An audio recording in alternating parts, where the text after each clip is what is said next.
नमस्कार, स्वागत है आप सभी का हमारे कार्यक्रम संजीवनी में। आपके साथ मैं हूं सोनाली शर्मा। दर्शकों, जैसा कि हम सभी जानते हैं कि पिछले कुछ वर्षों में भारत में चिंता, तनाव, एंग्जाइटी, फोबिया जैसी मानसिक बीमारियों के मामले तेजी से बढ़े हैं। कहीं ना कहीं आप भी हमारी इस बात से सहमत होंगे कि जितना हमारे लिए हमारा शारीरिक स्वास्थ्य महत्वपूर्ण होता है, उतना ही महत्वपूर्ण हमारे लिए मानसिक स्वास्थ्य भी होना चाहिए। लेकिन अक्सर दर्शकों, हम अपने मानसिक स्वास्थ्य पर ध्यान नहीं देते।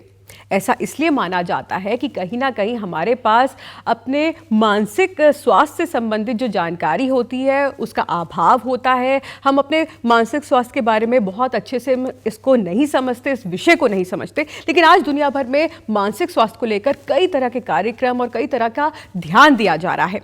आज इसी कड़ी में संजीवनी का ये एपिसोड भी मानसिक स्वास्थ्य और वेलनेस पर आधारित है। इस कार्यक्रम के जरिए हम जानेंगे आज कि क्यों हमें मानसिक स्वास्थ्य के बारे में बात करनी चाहिए, मानसिक स्वास्थ्य क्या होता है और वेलनेस रहना यानी कि वेल रहना क्यों महत्वपूर्ण है। और इस विषय पर बात करने के लिए खास मेहमान हमारे साथ स्टूडियो में उपस्थित है। हमारे साथ वेलनेस कोच और होम्योपैथिक डॉक्टर किरण चमोली ओझा जी हैं। चलिए सबसे पहले उनका स्वागत करते हैं। डॉक्टर चमोली, बहुत बहुत स्वागत आपका हमारे कार्यक्रम में। बहुत बहुत धन्यवाद सोनाली जी। साथ ही साथ मैं धन्यवाद करना चाहूँगी दूरदर्शन की टीम का मुझे यहाँ आमंत्रित करने के लिए, और इस प्रोग्राम के माध्यम से मैं उन सभी दर्शकों का स्वागत करना चाहूँगी और धन्यवाद करूँगी हमें आज यहाँ से देखने के लिए और हमें सुनने के लिए। बिल्कुल डॉक्टर चमोली, तो जिस तरह से आज हमारा विषय है मानसिक स्वास्थ्य, और कहीं ना कहीं पूरा विश्व भी इस विषय को लेकर अब बेहद सजग और गंभीर नजर आता है। सबसे पहले हम आपके माध्यम से जानना चाहेंगे मानसिक स्वास्थ्य क्या है और क्यों हमें इस पर आज खुलकर बातचीत करनी चाहिए, घर पर बातचीत करनी चाहिए, और इसको आप किस तरह से परिभाषित करती हैं? जी, बहुत ही अच्छा प्रश्न है। आज के अगर हम डेट में देखें, आज के सिनेरियो में हर कोई फिज़िकल अवेयरनेस समझ रहा है, जान रहा है, लेकिन मेंटल हेल्थ क्या है इसको बहुत कम लोग समझ पाते हैं। मेंटल हेल्थ एक ऐसी अवस्था है जहाँ पे एक व्यक्ति अपनी क्षमताओं को अच्छी तरीके से जान सके और उसे समझ सके। अपने अंदर, उसके अंदर जो स्ट्रेस, जो भी उसके डे टू डे लाइफ में जो सिचुएशंस आती हैं, जो चैलेंजेस आते हैं, उसको वो कैसे कोप अप करे, वहाँ पे उसको सामना कैसे करे, इसकी क्षमता उसके अंदर हो।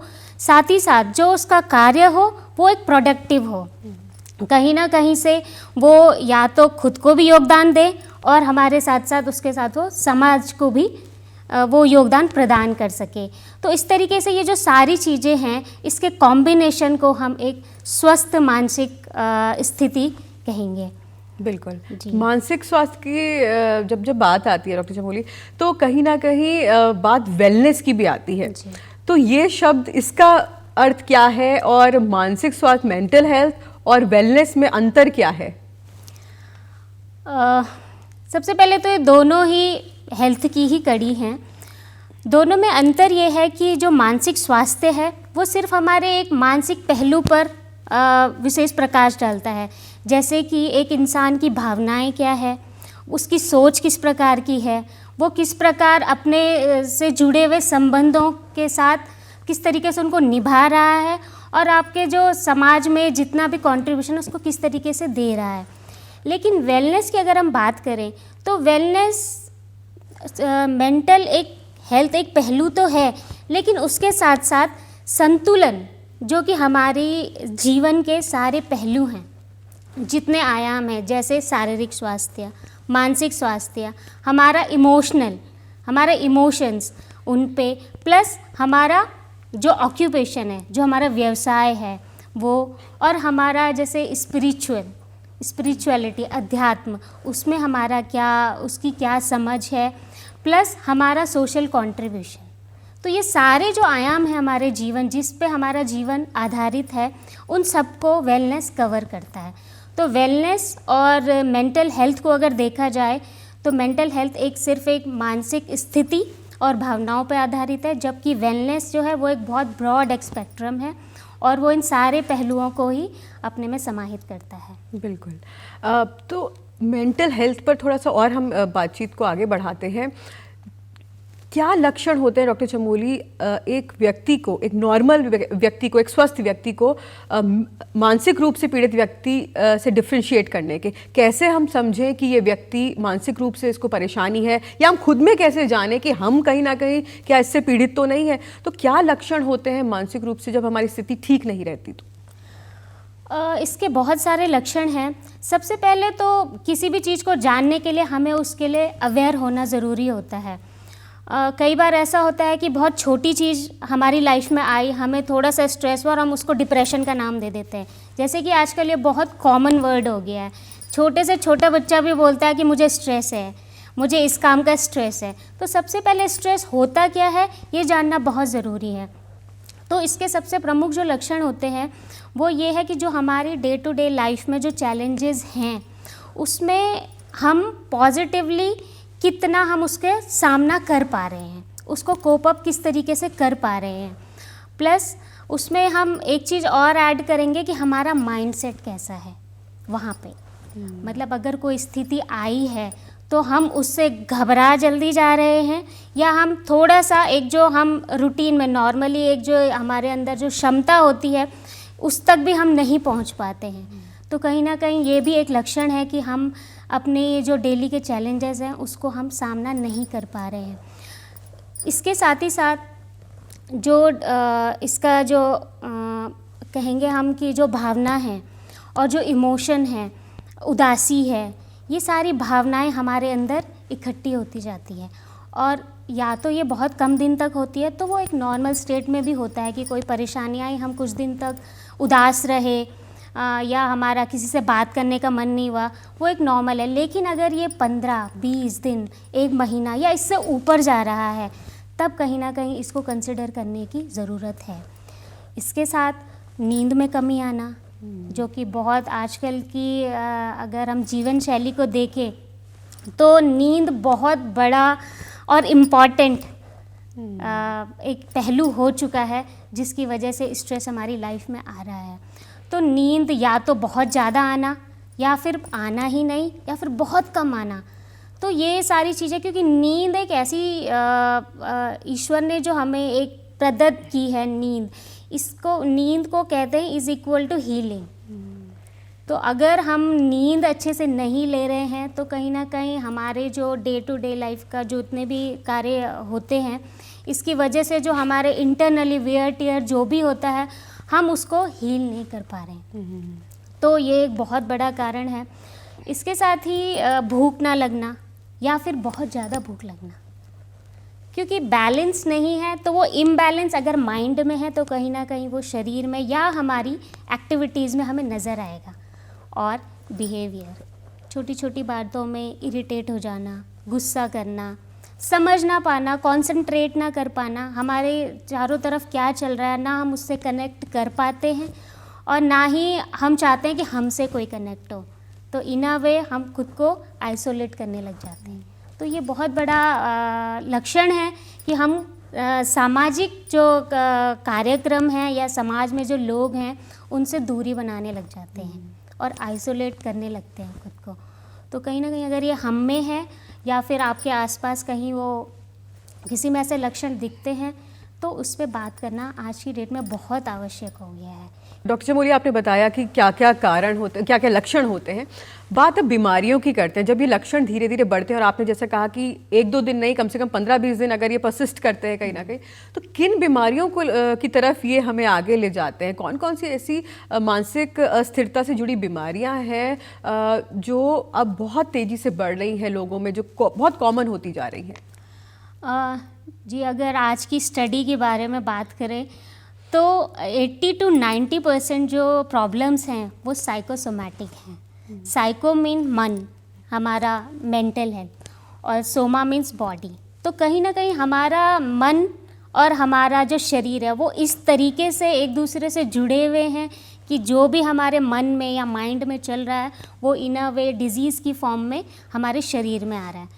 तो न्यूटन जी का एक बहुत अच्छा लॉ सभी को ही पता है कि हर एक्शन का एक रिएक्शन होता है। तो ऐसे ही जो हमारे थॉट हैं, जो नेगेटिव थॉट्स हैं, वो एक एक्शन है और जो हमारी जो शरीर में जो बीमारियां आ रही हैं वो उसका एक रिएक्शन है। तो ऐसे बहुत सारे रोग हैं, लगभग 80 to 90%। जैसे हम उसमें कहेंगे डिप्रेशन तो हमने सुना ही है, बहुत कॉमन है। साथ ही साथ इसमें हार्ट के रिलेटेड इश्यूज़ जैसे हाई ब्लड प्रेशर और कोई भी कार्डियक इश्यूज़ हो जाना। हार्ट अटैक तो आजकल भी बहुत कॉमन हो चुका है, क्योंकि कहीं ना कहीं हर इंसान की जीवन शैली इतनी मैं कहूँगी कि बहुत ज़्यादा फास्ट हो गई है। हर कोई किसी ना किसी दौड़ में ही है। तो उस वजह से क्या है कि हमारा जो शरीर है कहीं ना कहीं हमारे माइंड को उस तरीके से सपोर्ट नहीं कर पा रहा है। तो सपोर्ट करने जब वो जाता है तो वो या तो रक्तचाप को बढ़ा देता है या हमारे शरीर में एंजाइटी को बढ़ा देता है, क्योंकि हर तरीके से हमारा बॉडी डिफेंस करता है। तो इसमें जो हृदय रोग और डायबिटीज़ तो इंडिया को अभी कैपिटल ही बन गया है डायबिटीज़ का, क्योंकि स्ट्रेस का लेवल इतना ज़्यादा है। साथ ही साथ अस्थमा, लंग से रिलेटेड इश्यूज़, क्योंकि जब हमारे दिमाग में कोई नेगेटिव थॉट आता है तो नेगेटिव थॉट की वजह से क्या है कि हर समय जो हमारा शरीर या दिमाग है वो एक स्ट्रेस लेवल में है। तो स्ट्रेस में जब भी आता है तो शरीर में कॉर्टिसोल या एड्रिनल जो हार्मोन है, जो कि स्ट्रेस हार्मोन जिनको कहा जाता है, वो रिलीज़ होते हैं। तो जब कॉर्टिसोल और एड्रिनल का काम होता है या तो फाइट या फ्लाइट, ये रिएक्शन देना, तो फाइट और फ्लाइट के माध्यम से हमारा शरीर एक्टिव रहता है कि हमें यहाँ पर रिएक्शन क्या देने हैं। लेकिन अब हर समय स्ट्रेस है तो हर समय body in a way action mode में ही है, वो हर समय डिफेंसिव मोड में चल रहा है कि मुझे अभी क्या करना है। तो जब इंटरनल पीस है ही नहीं तो disease in a way her organ को इफ़ेक्ट कर रहा है। तो इसमें एंजाइटी भी आती है, स्टमक रिलेटेड डाइजेस्टिव इश्यूज़ बहुत हो जा रहे हैं, गट हेल्थ हमारी इफ़ेक्ट हो रही है। जैसे गट हेल्थ का और ब्रेन का बहुत ही क्लोज कनेक्शन होता है। तो अगर माइंड में या ब्रेन में कोई ऐसे ब्रेन में अगर न्यूरो केमिकल्स ऐसे रिलीज़ हो रहे हैं तो कहीं ना कहीं वो हमारी गट हेल्थ को इफ़ेक्ट कर रहे हैं, या वाइस वर्सा, दोनों एक दूसरे को कहीं ना कहीं इफ़ेक्ट करते हैं। तो इस तरीके से ये सारी चीज़ें हैं जो बिल्कुल। तो जिस प्रकार पहले के समय में कहीं ना कहीं ये तनाव, चिंता, ये जो चीज़ें होती थी एक पर्टिकुलर एज के लोगों में देखने को मिलती थी, लेकिन आज के टाइम में, आज के समय में छोटे बच्चों और ख़ास तौर पर युवाओं में ये मामले बहुत तेज़ी से बढ़े और ज़्यादा से ज़्यादा इन लोगों को चिकित्सक की ज़रूरत पड़ती है। तो आप क्या मानते हैं, क्यों ये चीज़ें छोटे कम आयु वर्ग के लोगों में अब ज़्यादा देखने को मिल रही है? ये डिसऑर्डर्स ख़ासतौर पर क्यों उनमें ज़्यादा देखने को मिल रहे हैं? आजकल हमारा जो कल्चर हो गया है वो एक कंपटीशन वाला ज़्यादा हो गया है। तो हर बच्चा जो एक घर में है कहीं ना कहीं या तो वो कंपैरिजन का शिकार हो रहा है, क्योंकि हर समय कुछ ना कुछ उसकी तुलना ही की जाती है, चाहे वो पेरेंट्स करें या फिर समाज वाले करें। तो एक तुलनात्मक जब किसी का मानसिक वो रहता है तो उसकी जो सेल्फ आइडेंटिटी होती है वो कहीं ना कहीं उसको इग्नोर करता है, और वो ये चाहता है कि मेरे को लोग हर तरीके से एक्सेप्ट करें, वो बिलोंगिंगनेस उसको फील होनी चाहिए समाज के थ्रू। इसलिए वो क्या करता है, वैसे बनने की कोशिश करता है। तो कहीं ना कहीं जो उसका ट्रू सेल्फ है उसको वो इग्नोर करके वैसा बनना चाह रहा है जैसा वो है ही नहीं। तो उसकी जो खुद की पर्सनालिटी है और एक पर्सनालिटी जो वो समाज के सामने रखता है, दोनों में गैप आता है। दूसरा मैं कहूँगी कि सोशल मीडिया का बून बहुत अच्छा है। देखिए सोशल मीडिया का यूज़ हर तरीके से अगर हम देखें कि अच्छे तरीके से अगर यूज़ किया जाए तो ये आपको शिखर तक भी पहुंचा सकता है, लेकिन अगर इसका ओवर यूज़ किया जाए तो कहीं ना कहीं ये गर्त तक भी लेके जा सकता है। तो किसी भी चीज़ का यूज़ हम किस तरीके से कर रहे हैं वो बहुत इम्पॉर्टेंट है। सोशल मीडिया आया था हमें हेल्प करने के लिए, लेकिन अभी जो युवा वर्ग में मैं खासकर कहूँगी कि सोशल मीडिया में जो प्लेटफॉर्म्स है एक दूसरे से कनेक्ट होने का, वहाँ पे इतना ज़्यादा इन्वॉल्वमेंट हो रहा है। वहाँ पे कहीं ना कहीं लोग मतलब चाहे नए फ्रेंड्स हैं या कोई फैमिली, एक एक्सटेंडेड फैमिली वो फील करते हैं वहाँ पे। तो जब वो हर समय सोशल मीडिया पे है तो कहीं ना कहीं स्क्रीन टाइम बहुत ज़्यादा बढ़ जा रहा है।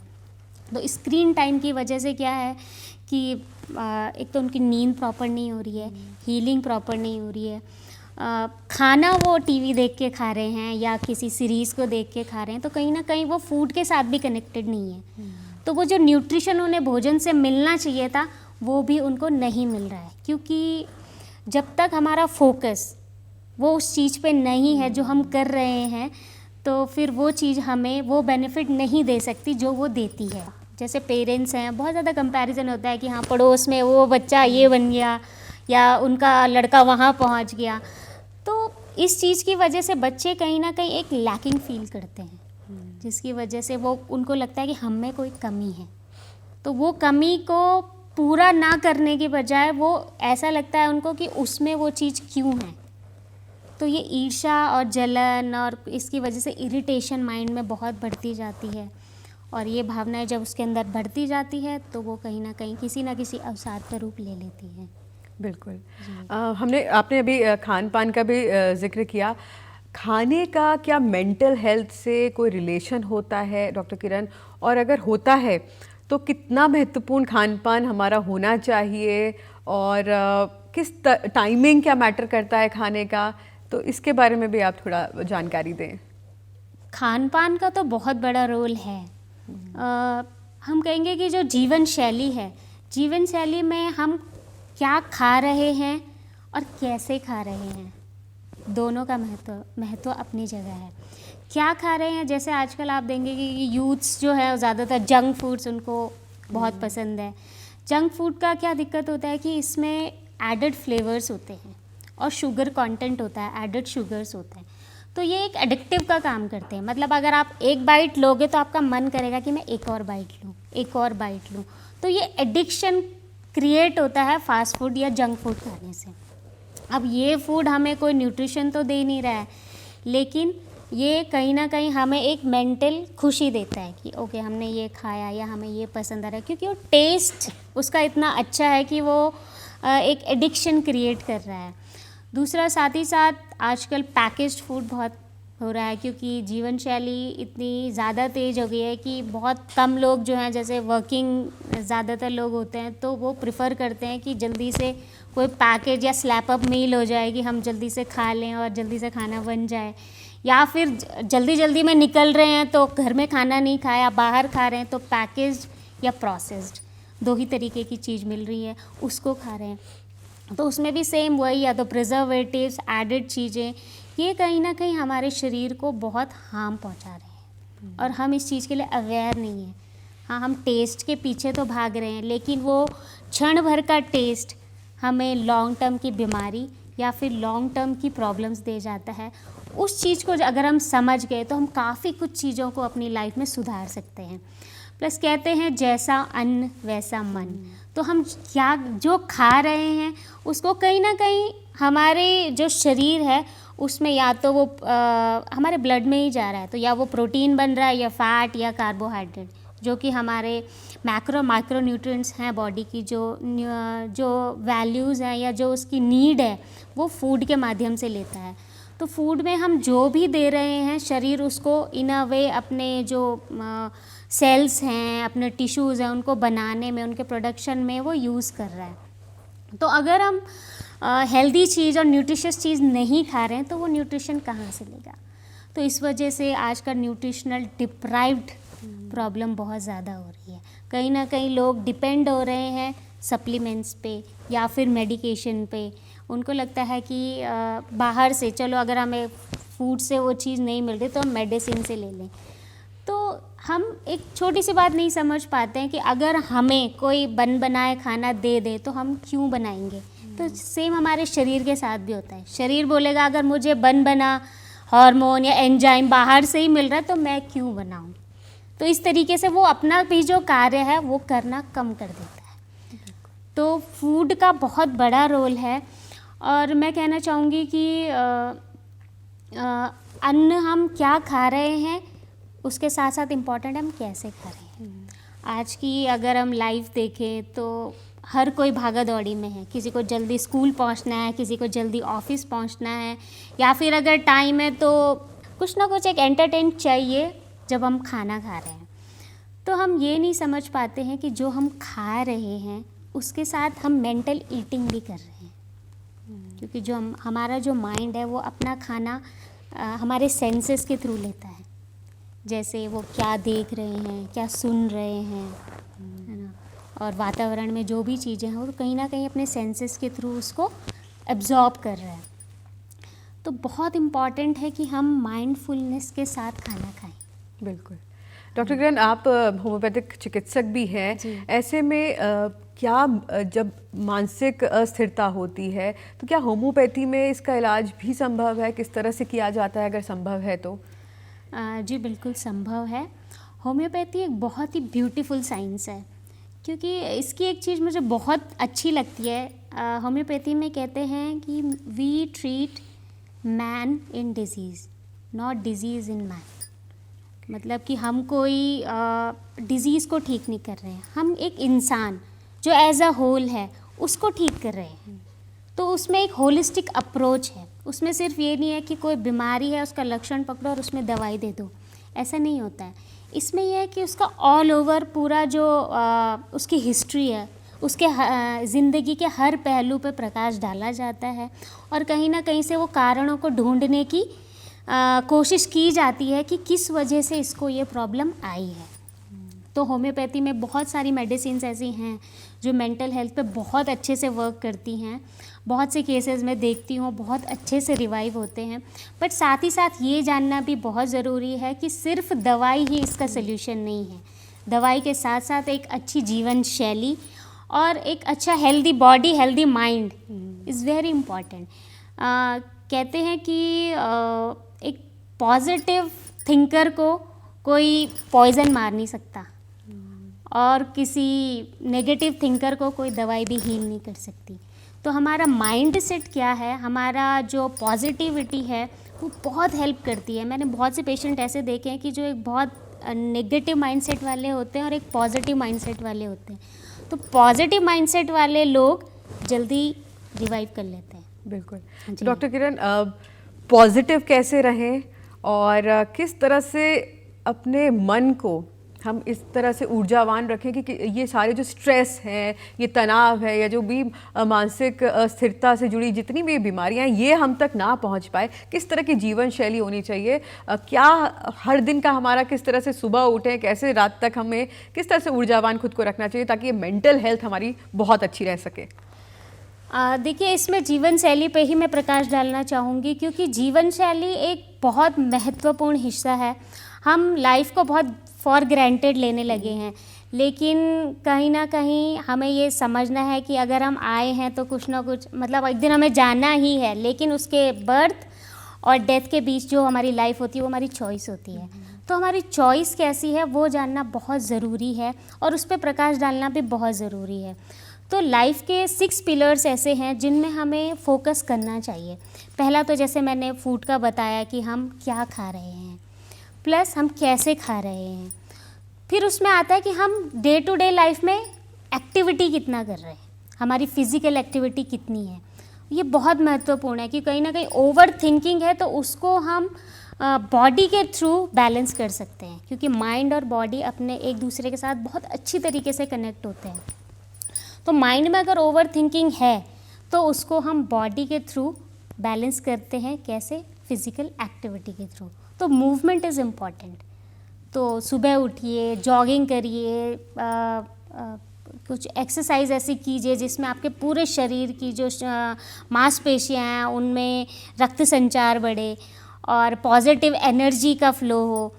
और साथ ही साथ इसमें बहुत इम्पॉर्टेंट रोल होता है हमारी स्लीप का, हमारी नींद का। अगर हमारी नींद अच्छी नहीं है तो कहीं ना कहीं वो हमारी मेंटल हेल्थ को डिस्टर्ब ही करेगा। तो नींद का मैं बोलूँगी, आजकल की लाइफ में एक तो हम रात का जो खाना है वो बहुत देर में खा रहे हैं, जिसकी वजह से नींद भी बहुत देर में आती है। तो जब हम नींद में बहुत देर में आती है तो सुबह हम लेट में उठते हैं। लेकिन ये समझना बहुत इम्पॉर्टेंट है कि नेचर ने जो एक बायोलॉजिकल क्लॉक सेट की है, अगर हम उसके अगेंस्ट जाएंगे तो प्रॉब्लम्स आनी ही है। तो अपने आप को इस तरीके से सेट करें कि हम नेचर से अलाइन हों, ना कि उससे विमुख हों, क्योंकि नेचर एक बहुत बड़ी शक्ति है जो कि हमें हील करती है। और आज के यूथ में यही प्रॉब्लम है कि वो नेचर से कहीं ना कहीं मुझे ऐसा लगता है कि वो डिसकनेक्टेड है। तो स्लीप का बहुत इम्पॉर्टेंट रोल है। मैं चाहती हूँ कि अगर मैं एक मैसेज पहुँचाऊँ लोगों तक कि अपना जो शाम का जो खाना है, जो डिनर है, उसको जितना जल्दी हो सके कीजिए, 7 साढ़े 7 तक उसको फिनिश कीजिए। क्योंकि जो हमारी प्राणिक शक्ति है, जो हमें हील करती है, उसको समय चाहिए होता है, या तो वो हीलिंग ही करेगी या वो डाइजेशन ही करेगी।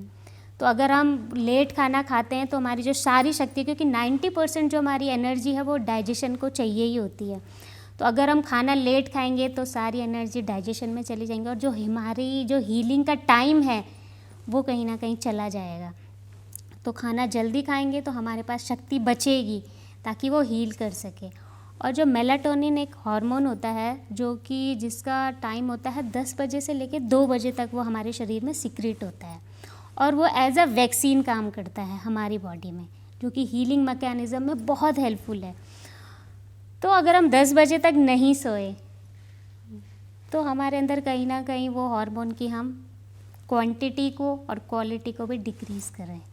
तो क्वालिटी स्लीप, कई लोग कहते हैं कि हाँ हम 2 बजे सोए फिर वो 10 बजे उठ रहे, तो कह रहे हैं हम 8 घंटे की नींद तो ले रहे हैं, लेकिन वो क्वालिटी नींद नहीं होती। तो क्वालिटी नींद का होना बहुत इम्पॉर्टेंट है, जो कि आप जितनी जल्दी सोएंगे, जितनी जल्दी उठेंगे, आपका स्वास्थ्य उतना ही अच्छा रहेगा और अलाइन रहेगा। फिर उसके बाद आता है इमोशन, जो हमारा 5वां पिलर है वो है इमोशन। तो इमोशन, जैसे हम बात कर ही रहे हैं, अपनी भावनाएं हमारी क्या है, हमारी फीलिंग, जो हम अच्छा फील कर रहे हैं, बुरा फील कर रहे हैं, इन सब का बहुत बड़ा रोल है हमारी अच्छी जीवन शैली में। तो हम अच्छा सोचें, अच्छे विचार अपने मन में लाएं, अच्छी किताबें पढ़ें, अच्छा सुनें। ज़्यादातर लोग बहुत नेगेटिव बातें करते हैं या फिर बहुत नेगेटिव कुछ ऐसा सुनते हैं जिसकी वजह से उनके अंदर कहीं ना कहीं या तो डर पैदा होता है या कोई ना कोई एक नेगेटिव थॉट क्रिएट होता है, जिसकी वजह से क्या होता है, हमारा इंटरनल इन्वायरमेंट पूरा डिस्टर्ब हो जाता है। तो वो ना करें, पॉजिटिव सोचें और इमोशन को हमेशा अपलिफ्टेड रखें। और हमारा 6ठा पिलर जो आता है वो आता है इन्वायरमेंट। तो इन्वायरमेंट आता है 2 तरीके से। एक तो इन्वायरमेंट जो हमारे चारों तरफ है, हमारा नेचर, 5 एलिमेंट जो कहते हैं, जिससे हमारा पंच महाभूत जो है हमारा शरीर बना है, वो सारे इन्वायरमेंट में प्रेजेंट है, हमारे नेचर में प्रेजेंट है। तो जब हम जाएंगे, नेचर से हम कनेक्ट करेंगे, तो ये जो ओवर थिंकिंग या डिप्रेशन जैसी समस्याएं हैं, ये बहुत अच्छे से हील हो जाती है जब हम नेचर के संपर्क में आते हैं। और दूसरा इन्वायरमेंट होता है एसोसिएशन। हम किस तरीके के लोगों के साथ बैठ रहे हैं, किस तरीके से साथ बातें कर रहे हैं, क्या बातें कर रहे हैं। हमें लगता है गॉसिप जैसे बहुत से लोग करते हैं, नेगेटिव टॉक करते हैं, लेकिन उनको लगता है कि सिर्फ बातें ही तो थी, लेकिन हमारा जो माइंड है वो नहीं समझता। बिल्कुल, उसको यही लगता है कि ये इन्वायरमेंट अच्छा है और इससे ग्रो होता है, लेकिन इस इन्वायरमेंट का हमारे ऊपर बहुत नेगेटिव असर पड़ता है और कहीं ना कहीं हमें ये समझने की बहुत आवश्यकता है। बिल्कुल। तो डॉक्टर किरण, आप हमारे कार्यक्रम में आई और आपने इतने महत्वपूर्ण विषय पर हमारे दर्शकों को जानकारी दी। आपका बहुत बहुत शुक्रिया कार्यक्रम में आने के लिए। बहुत बहुत धन्यवाद सोनाली जी, थैंक यू सो मच। तो दर्शकों, उम्मीद करते हैं मानसिक स्वास्थ्य पर आधारित आपको आज का हमारा कार्यक्रम पसंद आया होगा। फिलहाल के लिए दीजिए इजाज़त, नमस्कार।